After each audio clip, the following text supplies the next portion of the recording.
Hey everybody, this is Fadi and welcome again to another episode of how to build and maintain a reef aquarium. Today we'll talk about flow and water movement in the reef aquarium. Flow is one of the most important factors in keeping a successful reef aquarium. Corals are almost steady at their location and they will need flow to bring in nutrition and elements to the coral and will carry coral's waste away. Flow will also promote gas exchange, it will add oxygen to the water and will release carbon dioxide. Water flow will keep the detritus suspended in the water column, so it can be moved later by filtration system rather than acclimation and lowering water quality.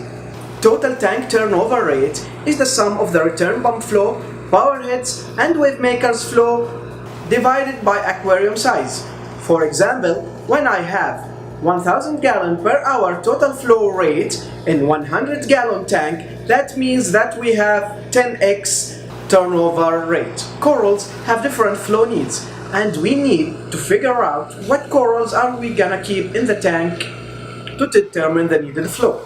Low flow corals, like soft corals, will need around 10 to 20 turnover per hour, which means that for 100 gallon reef tank, we will need a flow of 1000 to 2000 gallon per hour. For medium flow corals, like LBS, we will need 20 to 40 turnover. In other words, 2000 to 4000 gallon per hour for 100 gallon reef tank.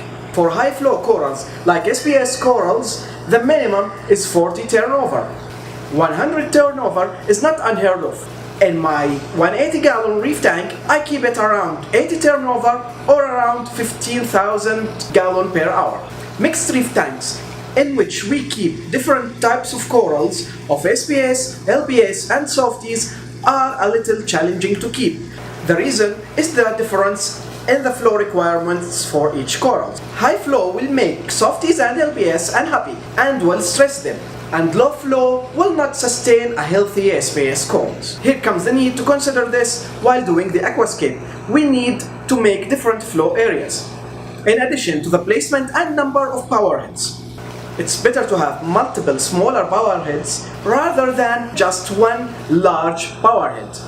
I recommend to start with 30 to 50 turnover rate for a mixed reef.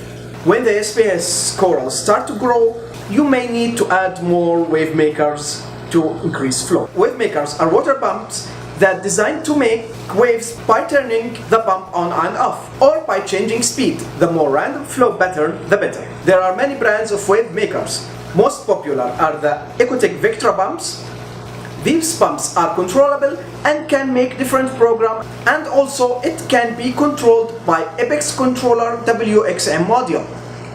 It comes in three sizes: MB10, MB40 and MB60. You can also use Vortic Flow Calculator to help you pick the correct size and number of power heads. Neptune Wave is a great Wavemaker and I like it a lot. However, you will need an Apex controller to run it.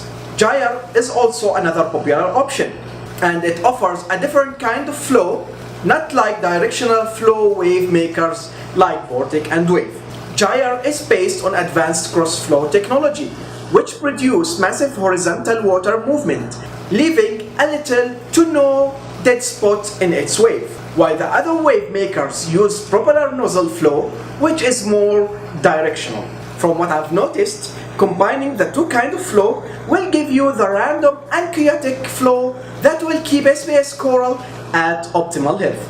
There are many other brands of Wavemakers, like Tanze, Aqua Elimination Nero, and many other brands. You will need to pick the right one for your tank with enough flow within your budget. I started my tank with a cheap Jibao Wavemaker, but they failed in less than 1 year.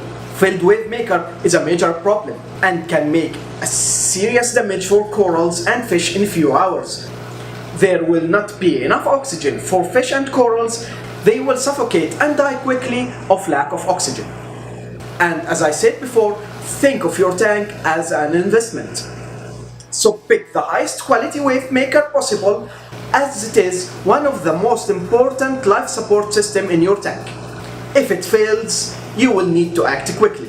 If you are keeping two Wavemakers and one of them failed, you still have the other one working alone temporarily until you get a replacement. I replaced these Wavemakers with two Apex Wave, one on the right side and the other one on the left side. Each one is rated at 4,000 gallons per hour with a total of 8,000 combined with flow from the return pump around 3,000 gallons per hour. Later, and exactly after 1 year, as my SPS corals grown so much, there were a few dead spots between the corals. So I added another Gyre XF250 so the tank reached 80 turnover rate or 15,000 gallons per hour. The program I'm running to control my wave is using different flow patterns.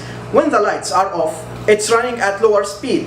Then, when the lights are on, it alternates between Pulse, Mavericks, and Malibu. Pulse, which can be used to create standing wave, pulse duration in seconds, may be configured. This duration describes the time that the pump will be on as well as the time that the pump will be off between cycles. Mavericks, a high energy flow mode with random small and large changes in intensity such as is typical of a reef. Malibu, a lower energy, gentler mode than Mavericks. Malibu simulates typical flow in lagoon or sheltered coastal area. And I configured the second wave to alternate between mirror and inverse. Mirror mode causes the pump to be synchronized and operate in the same mode as another wave pump. Inverse is similar to mirror, except that the wave will do the opposite pattern of the reference pump. In Hani's 120 gallon, we are using two Gyre XF 230 at 2300 gallons per hour each, with a total of 7,000 gallons per hour including the return pump, around 50 turnover rate. That's it for today. Next week, I'll speak about the different kinds of filtration, skimmer, JFO, and carbon, and other kinds of filtration. Thanks for watching, and don't forget to subscribe, like, and follow us on the next episode, and see you soon.